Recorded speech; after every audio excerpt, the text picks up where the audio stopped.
আসসালামু আলাইকুম রহমতুল্লাহি ওয়া বারাকাতুহু। দেশ ও দেশের বাহির থেকে যারা আমাদের ভিডিওটা দেখতেছেন বা দেখবেন, সকলকে জানাই আন্তরিক মোবারকবাদ।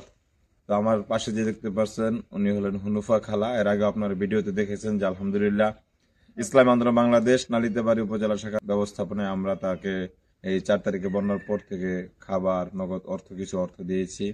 কেপিবি ফ্রেন্ডস ঢাকা কদমতলার অর্থায়নে আর আমাদের সেবকের ব্যবস্থাপনা আলহামদুলিল্লাহ আমরা কিছু নগদ অর্থ এবং কিছু টিন আলহামদুলিল্লাহ দিয়েছিলাম, এবং কি ওনার ছেলেদের কিছু অর্থনৈতিক সচ্ছলতায় টিনের কারণে আলহামদুলিল্লাহ আমার পিছনে যে ঘরটা আছে সেই ঘরটা কিছু আংশিক হয়েছে।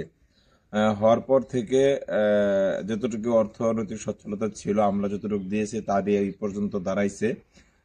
আমাদের বাকি আছে এখন এই 4 বেড়ায় একটা দরজা, একটা জানালা। তো সকলের কাছে উদারতা আহ্বান রাখবো, আসুন মানুষের পাশে দাঁড়ায়। আমাদের এই হুনুফা খালা উনি আসলে খুব কষ্ট জীবনযাপন করতেছেন। যদি কোনো সহৃদয়বান ব্যক্তির মায়া লাগে এই মার প্রতি, অবশ্যই তার পাশে দাঁড়াবেন। আমরা চাই এই বৃদ্ধ বয়সে উনি একটু একটা জায়গায় ভালো ঘরে থেকে আল্লাহর হুকুম আহকাম পালন করে মৃত্যুবরণ করতে পারেন, নিজের জীবনটা যাপন করতে পারেন। তো যদি কোনো সহৃদয়বানের ইচ্ছে হয়, মনটা নরম হয়, আসুন আমরা হুনুফা খালার পাশে দাঁড়াই। আমাদের বাকি আছে বেড়ার টিনটা এবং কি বেড়ার স্মারক এবং দরজা জানালা। যদি কারোর ইচ্ছে হয় ইনশাল্লাহ আমাদের এই হুনুফা খালার পাশে দাঁড়াবেন। হুনুফা খালা, এর আগে যে আলহামদুলিল্লাহ আমরা অনেক যেভাবেই হোক আপনার পাশে দাঁড়িয়েছি, যারা অর্থগুলো দিচ্ছে তাদের জন্য একটু দোয়া করেন। আলহামদুলিল্লাহ আমি দোয়া করি, সবসময় দুইবার নামাজ পড়ে হারছি। আমি কইছি যারা আমার লোক সহায়তা করতেছে, আল্লাহ তুমি জান্নাতের পরবাস করো, আল্লাহ তুমি তাগররা তুমি হেফাজত করবার, তুমি দান করে দিও, রহমত দাখিল করে দিও। আমার কিচ্ছু নাই, স্বামী মৃত্যু হয়েছে, আমি খুব অশান্তি মধ্যে আছিলাম। এতটুক দিয়ে আমার হাই করছে, খারাপ করছে, আমি খুবই খুশি আছি আল্লাহর কাছে।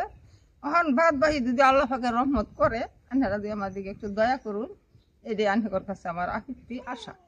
যতটুকু আমার হাত আছিল এতটুকু দিয়ে আমি খারাপ করেছি। আমি যে সকালে একটু আগুন পাহামু রানমু, এই জায়গাটা আমার নাই। ওই যে বাধা মানছি কত কষ্ট করিয়া, বাধাটা আমাদের একটু দাঁড়াই, এই করতে আমার কথা বাবা। তো সকলের আমি কাছে খুবই অনুরোধ, খুশি আছি, আমি নামাজ পড়ি সবসময়, আমি 7 ওয়াক্ত নামাজ পড়ি দিন রাত্রে। এই যে মতো দবার গেছিলাম, দণ্ডে আইলাম দূর করে। আমি চিৎকার করে কাঁদিতে চাহিয়া করিতে পারিনি চিৎকার। আসলে আমার খুশি হয়ে গেছি আমি গরিব, অসহায়, শত দরিদ্রদের অবস্থানগুলি দেখে নিজের বুকটা ফেটে যায়, কিন্তু স্বাদ আছে, সাধ্য নেই, ইচ্ছা থাকা সত্ত্বেও থাকতে পারি না। তো সকলের কাছে অনুরোধ, আসুন মানুষের পাশে দাঁড়ায়। আপনার ক্ষুদ্র ক্ষুদ্র অনুদান ব্যবস্থা করে দিতে পারে গরিব অসহায়ের অবস্থান।